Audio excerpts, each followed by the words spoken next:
Ok. Jorge, você não falou que ia começar pelo Evangelho? Isso. Espera aí, alguém, a Adriana que está chegando. Só um minutinho, espera aí. Deixa eu só mudar aqui. Está vendo do Evangelho? Está aparecendo a tela? Ainda não. Uai. Deixa eu ver se eu vou interromper e voltar de novo. Boa noite. Boa noite, Adriana. Tudo bem? Tudo. Agora sim? Agora sim. Aí, Jorge. Agora sim. Ah, ele aumenta. Tá tudo bem. Opa. Então podemos começar, Rosângela. É o item 16 e o 17, só o 18 não? Eu não vi, o 18 é longo? Eu não vi se ele é muito longo. Eu não cheguei a É olhar. pequenininho. Ah, Não, tão é completo. Pequenininho, é pequeno, Jorge. Tão completa, né? É porque aí completa o assunto, né? Isso. Então, vamos lá. Capítulo 3 do livro do Evangelho segundo o Espiritismo, o item 16. Mundos regeneradores. Entre essas estrelas que cintilam na abóbada azulada, quantos mundos há como o vosso, designados pelo Senhor para a expiação e a prova? Mas há também mais miseráveis e melhores, como os há transitórios, que se podem chamar de regeneradores. Cada turbilhão planetário, correndo no espaço ao redor de um foco comum, arrasta consigo seus mundos primitivos de exílio, de prova, de regeneração e de felicidade. Já vos falaram desses mundos onde a alma nascente é colocada quando ignorante ainda do bem e do mal. Pode caminhar para Deus, senhora de si mesma, na posse do seu livre-arbítrio.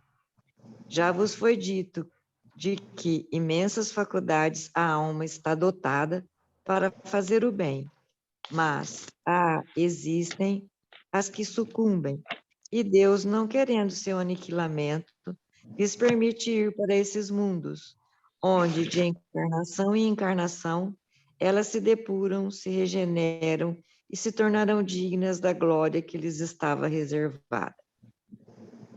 Os mundos regeneradores servem de transição entre os mundos de expiação e os mundos felizes.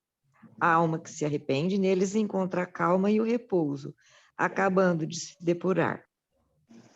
Sem dúvida, nesses mundos, o homem está ainda sujeito às leis que regem a matéria.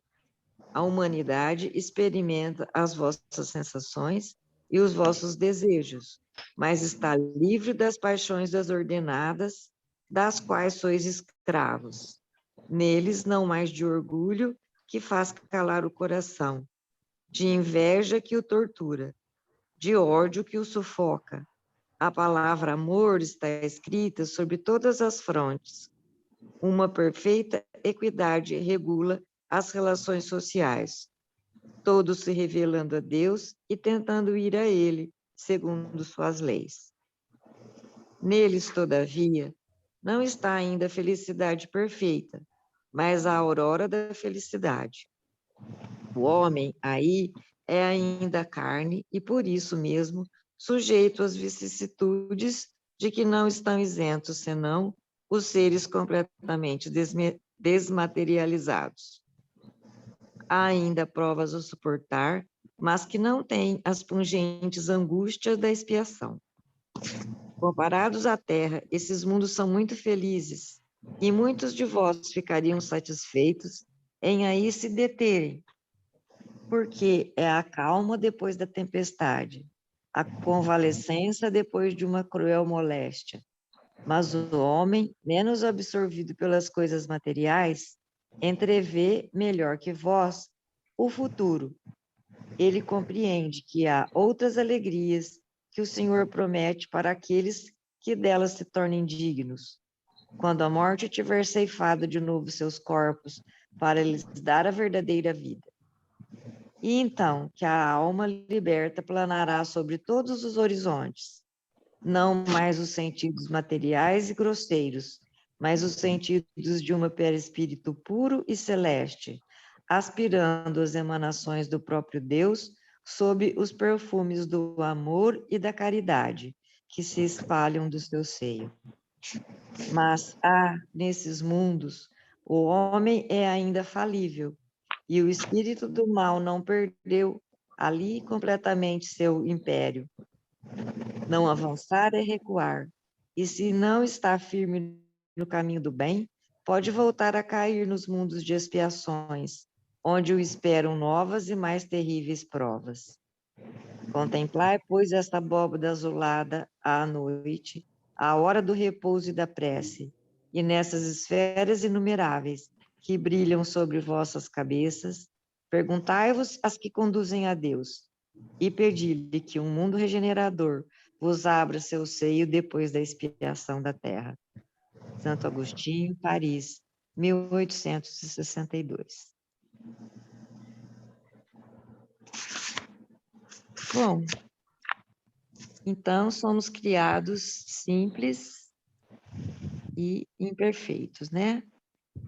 E habitamos os mundos conforme o nosso estado evolutivo.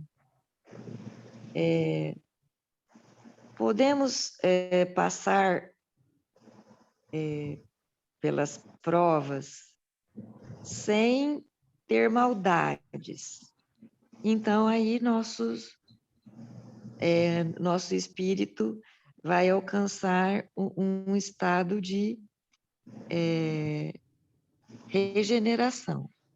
Ou podemos cair nas mazelas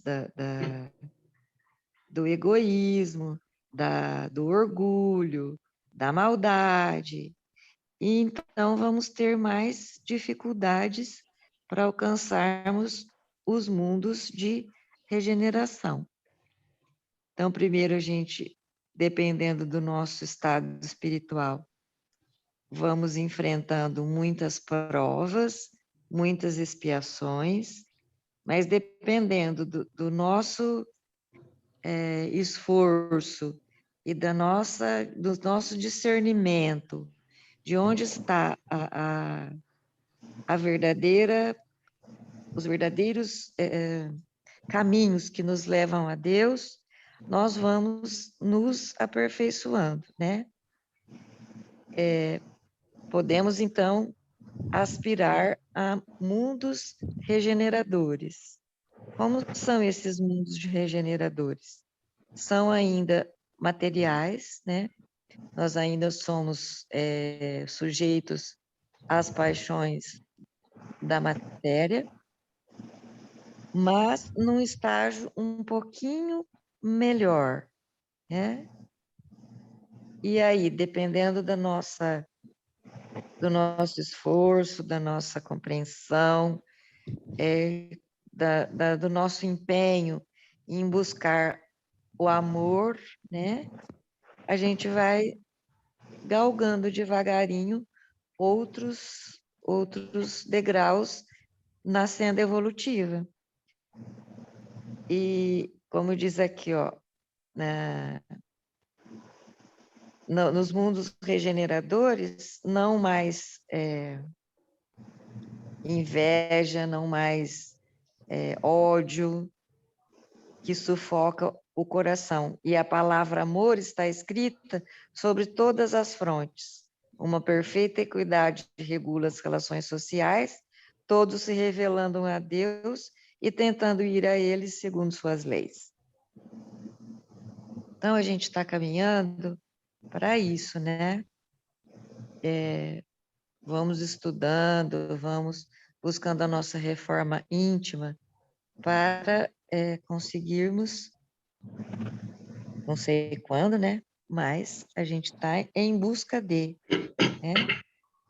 Fazer parte de mundos de regeneração.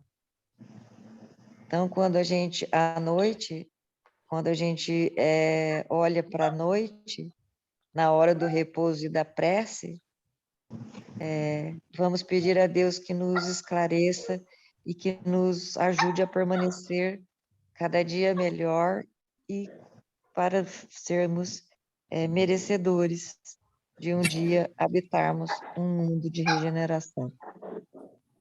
Eu acho que é isso por hoje.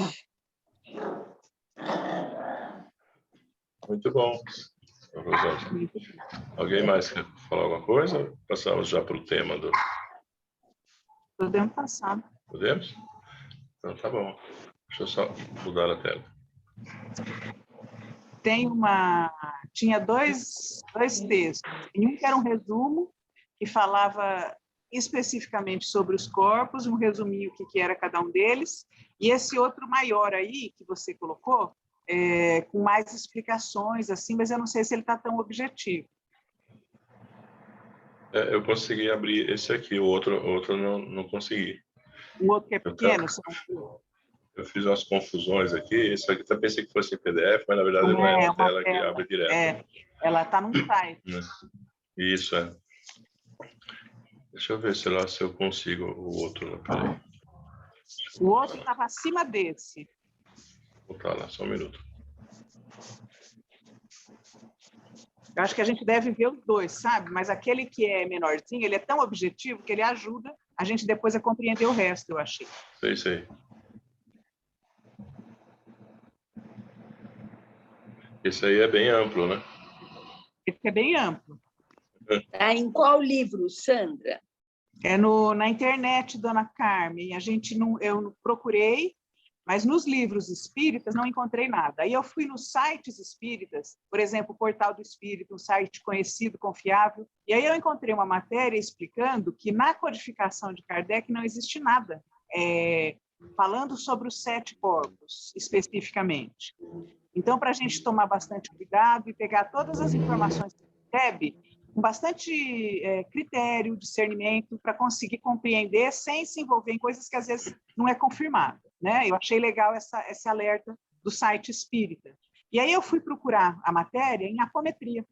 Então, num site que falava especificamente de apometria, eles têm uma matéria grande sobre isso. Aí eu acho que a gente deve estudar com bastante discernimento, né? Para a gente procurar informação que para nós acrescenta, sem entrar em devaneios que às vezes não ajudam, né? Mas é uma maneira da gente tentar conhecer, porque no Espiritismo eu não encontrei. Coisa, hein? Conseguiu, Jorge? Só um minuto que eu estou voltando aqui na tela. Está meio lento aqui o negócio. Deixa eu ver se é isso. Não é. É 2 páginas só, esse primeiro que é mais resumido. Tem uma parte também, Sandra, que você colocou, que é o pessoal que é o da anterior. parte da yoga, né? Da yoga também eles comentam essa parte também, né? Eu acho que esse texto menor eu li é da toda yoga. a matéria que você mandou, achei interessante, só que me deixou meio em dúvida a segunda colocação de um e do outro, né? Mas muito interessante, né, Sandra? A gente vai ter que analisar para tentar compreender, né? O que realmente é confiável como informação para assimilar, né? Foi isso que eu pensei. Não está abrindo, Jorge? Um está abrindo, está faltando só mais. Está lento aqui o sistema aqui.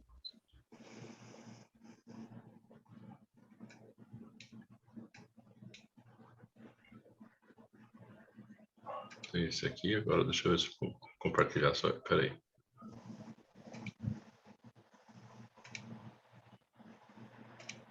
Tem esse aqui e tem mais um. São 2, né? Além daquele. Esse aqui que apareceu. Então, o primeiro de todos é aquele que eu te falei que não interessa, porque ele só está explicando que o Espiritismo não tem isso especificamente. Sei. Esse daí acho que não interessa. Ele é muito longo e não interessa. É esse aqui que interessa? Esse é o que não interessa. Ah, tá. Então deixa eu abrir o outro. É o que fala de 7, esse aqui, acho. Está aparecendo ou não? Tá. Ele é resumido falando... Esse daqui acho que é o do site de yoga. Ok? Eu vou ler ele e depois a gente vai para o outro que é mais extenso, e que é um site de apometria, para a gente tentar fazer a nossa ideia, né? Certo. Tá bom? Tá bom. Eu vou ler na tela também, tá bem pequenininho, hein? Mas vamos lá. Vou pegar a lupa. Oh, Senhor. Mas vai dar, peraí. Os 7 corpos do agregado humano. O corpo físico, primeiro, é o instrumento da manifestação, experimentação e aprendizagem do espírito no mundo material. Nele, somatizam-se os impulsos desarmônicos oriundos dos demais corpos, níveis ou subníveis de consciência, em forma de doenças, desajustes ou desarmonias, que são simples efeitos e não a causa. O duplo etérico envolve o corpo físico, é de estrutura tênue e invisível ao olho humano, proporciona os fenômenos espirituais que envolvem manifestações de ordem física, como materializações e transporte de objetos, através de um material chamado ectoplasma, fornecido por médiuns de efeito físico. O duplo etérico funciona como mediador plástico entre o corpo astral e o corpo físico. Tem a mesma estrutura do corpo físico. Possui individualidade própria, mas não consciência. Dissocia-se do corpo físico logo após a morte e dissolve-se em questão de horas. O duplo etérico, pela leitura, a mim ficou assim certo que o duplo etérico é o corpo vital que a gente estava estudando na última lição. Né? O sentido dele é esse mesmo. É esse mesmo, né? Um intermediário entre o perispírito, que é o que a gente vai ler agora, e o corpo físico. Tá? Vamos lá. O corpo astral, perispírito, tem a forma humana e é o invólucro espiritual mais próximo da matéria. É através do corpo astral que os espíritos se manifestam na dimensão do astral em que se encontram e podem ser percebidos na vidência. Não possui a mesma densidade em todas as criaturas humanas. Quanto mais evoluído o espírito, menos denso é o corpo astral. Sua forma pode ser modificada pela vontade ou ação de energias negativas autoinduzidas. A maioria das incorporações se dá através do corpo astral. Sofre moléstias ou deformações decorrentes de vícios humanos ou a prática persistente do mal. Separa-se facilmente do corpo físico durante o sono ou por indução, tanto pela vontade da mente de um encarnado, como por ação de fortes traumatismos. Então, esse é o perispírito. Aí, peraí, mudar de página. Não consegui. Não estou conseguindo passar para a próxima, Jorge. Não? Peraí. Isso, agora passou. Esse daqui, eu estou sem o nome. É corpo mental inferior. Corpo mental inferior, tá. É a sede da consciência, da inteligência, da associação de ideias, do raciocínio e da percepção. É o primeiro banco de dados onde a mente física busca as informações que necessita. Registra tudo que externamente impressiona o sistema nervoso. Está relacionado ao ego inferior. Em desequilíbrio, gera sérias dificuldades comportamentais, como comodismo, vícios, busca de prazeres mundanos, entre outros. O corpo mental superior é a memória criativa. É o segundo banco de dados de que dispõe o ser. Elabora princípios e ideias abstratas. Ocupa-se de estudos e pesquisas visando o aprimoramento do ser. É, ao mesmo tempo, sede das virtudes e de graves defeitos. Arquiva a manifestação da riqueza e do poder, e seus desequilíbrios relacionam-se à falta de tudo que possa atrapalhar a ambição. É a sede da vontade e do domínio. Nele convivem o orgulho e a vaidade, o apego ao poder e ao mando. Vamos lá, o próximo. Apareceu? Parece o corpo búdico. É o corpo que está mais próximo do espírito. É o verdadeiro perispírito. Ao final de processo evolutivo, quando os demais a ele se fundiram. É o grande banco de memória do espírito atemporal.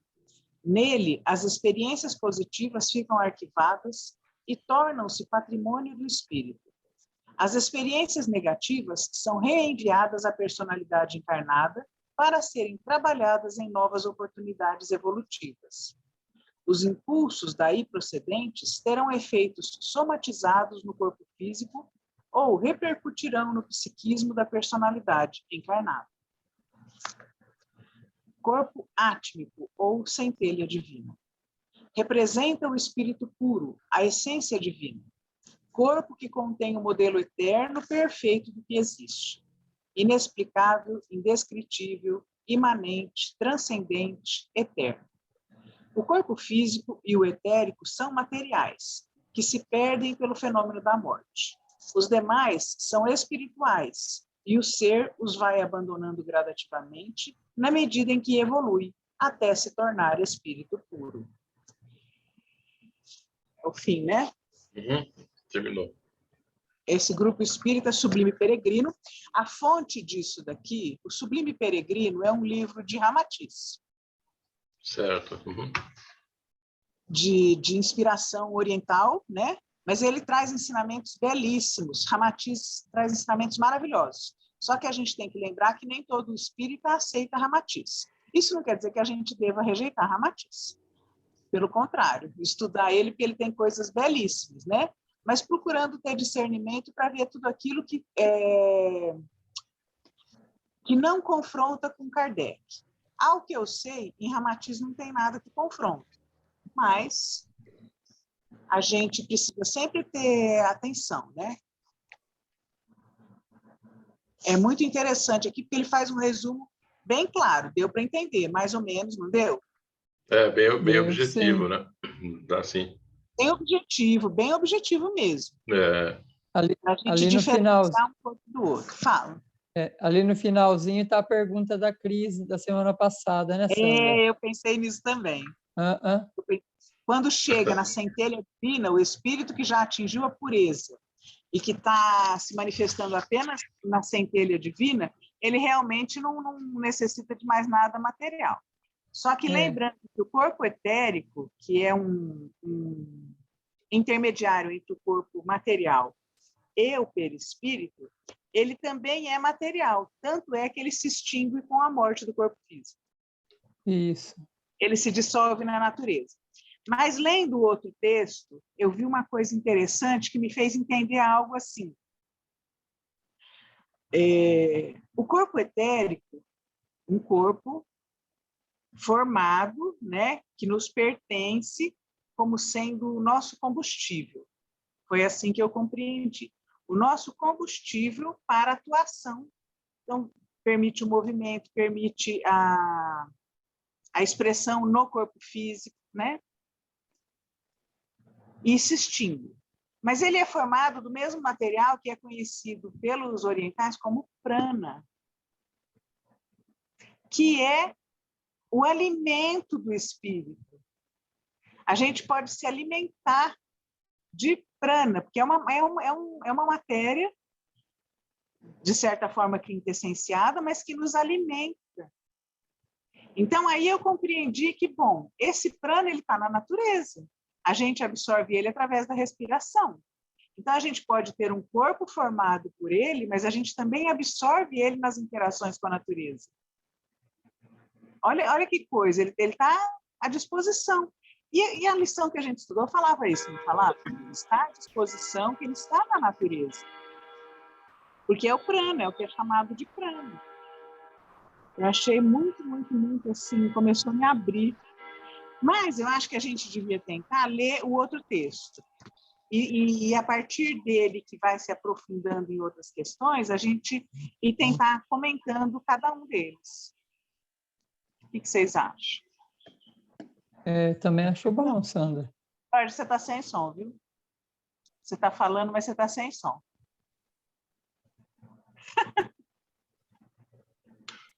Lá tem uns detalhamentos a mais. Aqui está bem objetivo, né? E lá tem alguns desdobramentos lá que eles passam, né? E Deixa eu abrir lá. tá.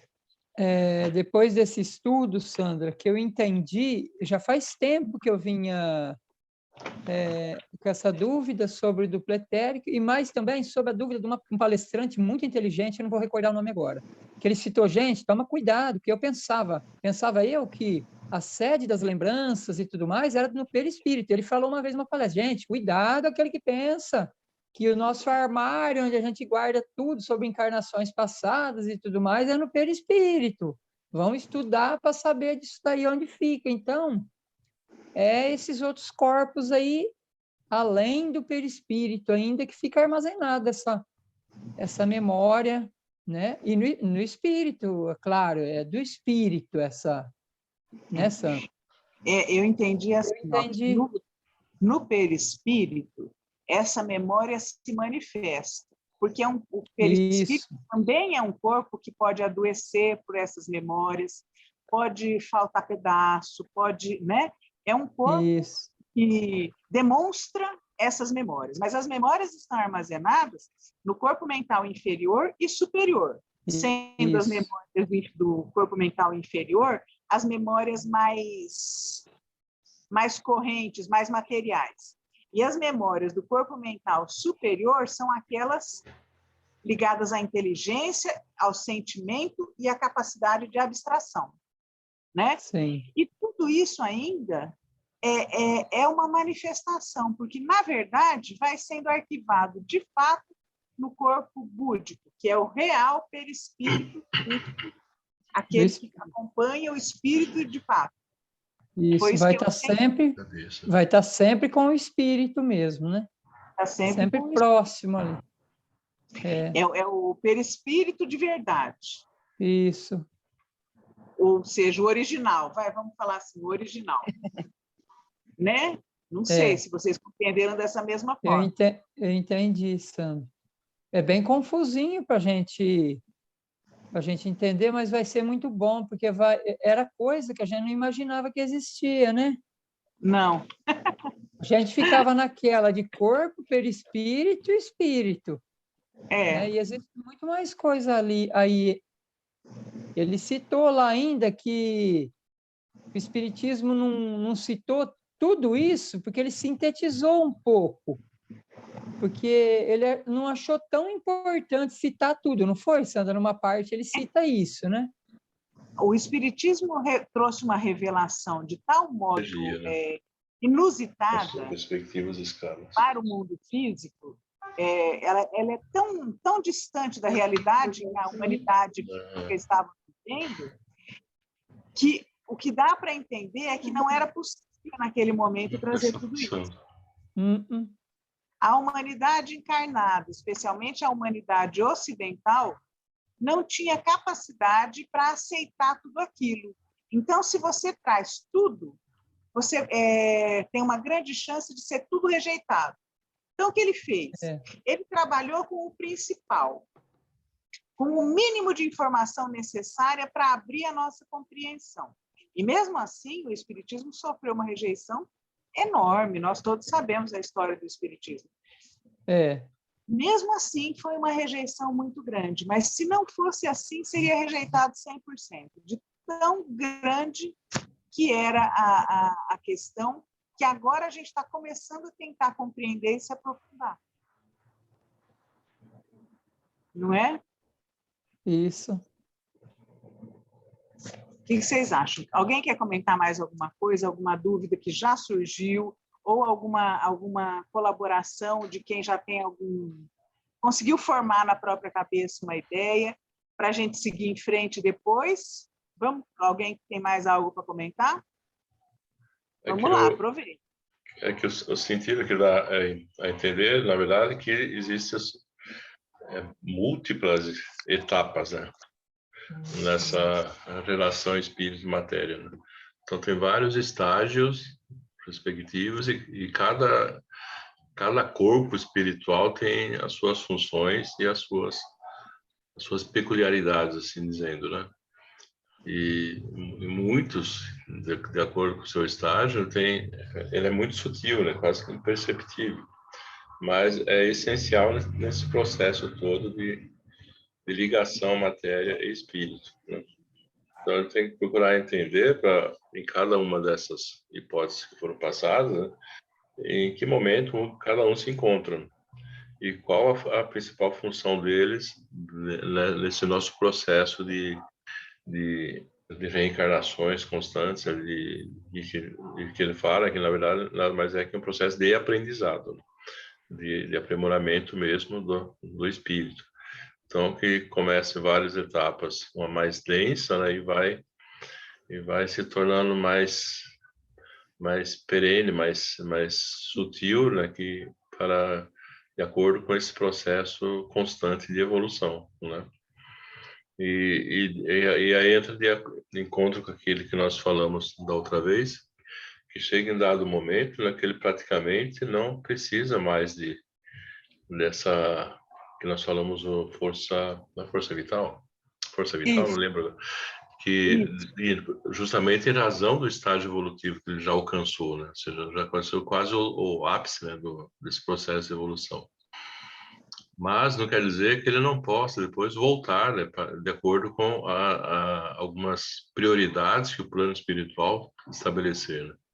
Que às vezes tem algumas missões, né, dos espíritos evoluídos, né, que estágio bem avançado, que eles precisam retornar para determinados lugares do mundo, do planeta, com funções fundamentais para auxiliar nesse processo de renovação e de aprendizado de todos os corpos espirituais e também corpos materiais, né? Então tem todo esse processo essa conjugação, esse esforço constante, né, nesse processo. Ou seja, em resumo, nós não estamos sozinhos, temos uma equipe gigantesca aí sempre ao nosso lado e nos apoiando, mesmo que a gente não queira, ela está ao nosso lado, ela não nos abandona, né? Que essa força inteligente que faz parte desse sistema, dessa força maior que é Deus, que criou toda essa engenharia e funciona perfeitamente, né? Olha, eu estou vendo aqui o seguinte, ele diz, esse corpo búdico, né? Ele é o verdadeiro perispírito. Aqui está assim, ao final de processo, o verdadeiro perispírito ao final de processo evolutivo, quando os demais corpos a ele se fundiram. Aí, as experiências positivas, elas se incorporam ao espírito. E aí tem uma bifurcação, porque as experiências negativas, são reenviadas à personalidade encarnada para serem trabalhadas em novas oportunidades evolutivas. Isso aí Cair a conexão. Hã? Vai cair a conexão mesmo. Já deu? Já está dando, já vai cair isso. Quer sair e voltar? Isso, melhor reiniciar. E daí a Maeve conclui, Isso, tá, Maeve? Que a gente quer ter a tua conclusão.